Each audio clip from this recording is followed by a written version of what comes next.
नमस्कार, स्वागत आहे तुमचं आपल्या चॅनलवर। आज आपण करणार आहोत महाराष्ट्राचा पारंपरिक पदार्थ, तो म्हणजे धपाटी। आता आषाढ महिना चालू आहे। आषाढ महिन्यामध्ये धपाटी कापण्या तर झाल्याच पाहिजेत।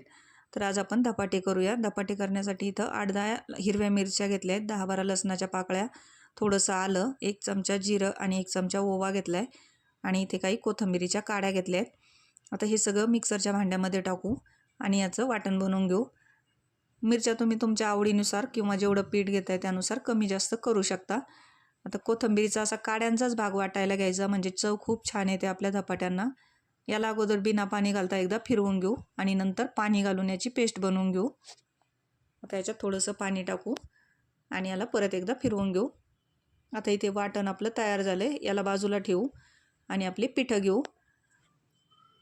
आता इथे पिठं मोजण्यासाठी एकसारख्या आकाराच्या माझ्याकडे वाट्या होत्या, त्या घेतल्या, पण तुम्ही कुठल्याही एकाच भांड्याने मोजून घेऊ शकता। इथे 1 वाटी ज्वारीचं पीठ घ्यायचं गच्च भरून, अर्धी वाटी गव्हाचं पीठ घ्यायचं आणि त्याच वाटीनं पाव वाटी बेसन पीठ घ्यायचं। आता एवढंसं पीठ तर काही कुणाला पुरणार नाही, म्हणून मी याच प्रमाणात 3 वाट्या ज्वारीचं पीठ, 1.5 वाटी गव्हाचं पीठ आणि पाऊण वाटी बेसन पीठ वाढवून घेतलं, म्हणजे हे धपाटे 4 जणांना आरामात पुरतील। आता इथे भरपूर चिरलेली कोथिंबीर याच्यामध्ये टाकून घ्यायची। तुम्ही पण असंच प्रमाण घ्या, एखादं पातेलं वगैरे घरातलं, जेवढं ज्वारीचं त्याच्या निम्म गव्हाचं आणि गव्हाच्या निम्म बेसन पीठ असं प्रमाण घ्यायचं। आता इथे 1 चमचा गच्च भरून हळद टाकली आहे। आता याच्यामध्ये आपण तयार केलेलं वाटण टाकून घेऊ। सगळं वाटण याच्यामध्ये टाकून घेऊ आणि मिक्सरचं भांड्यामध्ये थोडंसं पाणी टाकून धुवून घेऊ। व्यवस्थित याला सगळा मसाला काढून घेऊ। आता इथे मिक्सरचं भांडं धुवून आपण पाणी टाकून घेतलं याच्यामध्ये।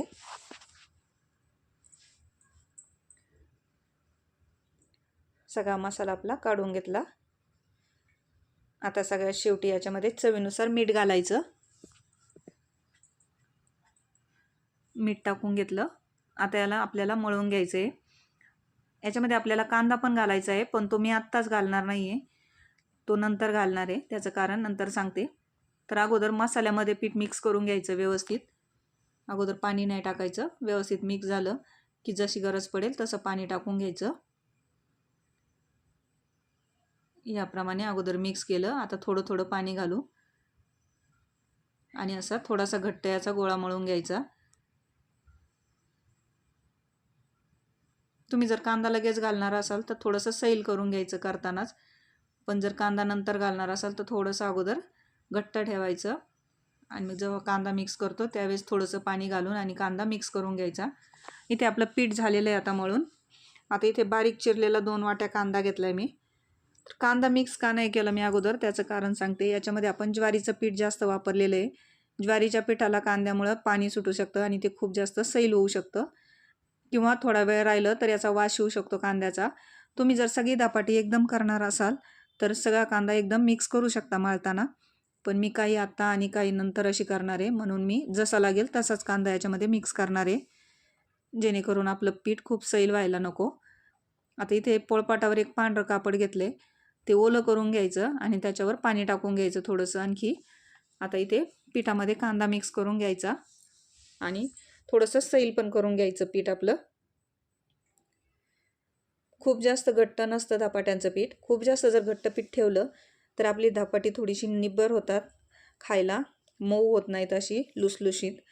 त्यामुळे थोडंसं मध्यम असं सैलच घ्यायचं, आपल्याला थापता येईल आणि पटपट सरकतील या पद्धतीचं पीठ करून घ्यायचं।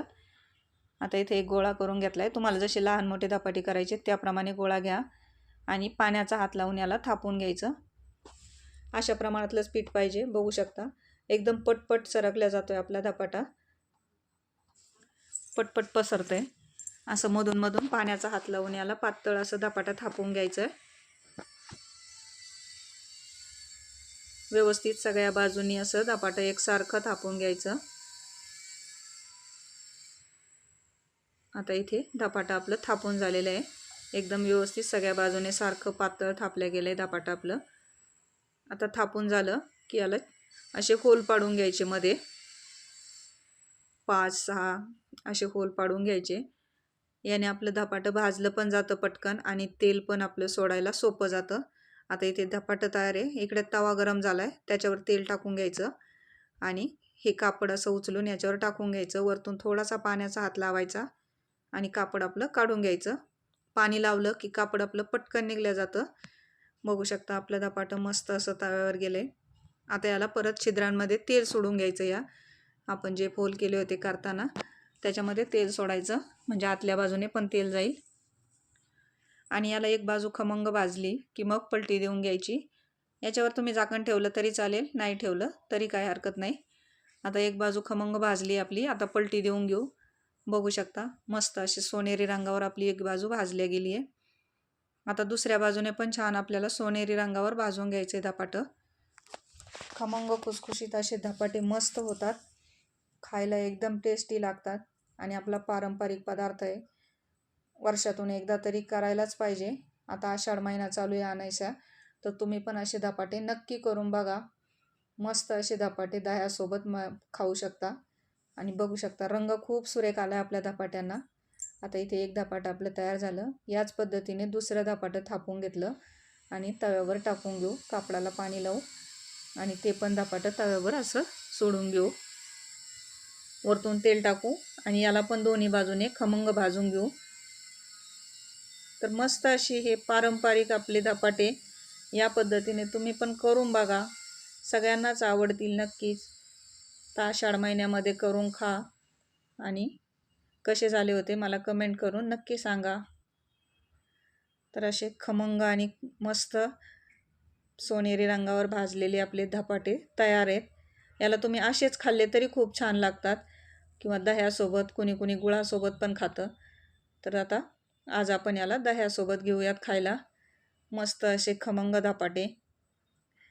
तर ही आपली पारंपरिक डिश किंवा पारंपरिक पदार्थ एकदा तरी करायलाच पाहिजे वर्षातून.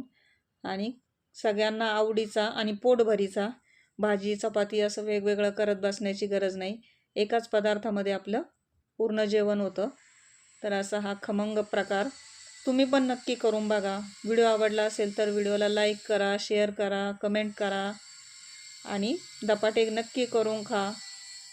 व्हिडिओ बघितल्याबद्दल धन्यवाद. चॅनलला सबस्क्राईब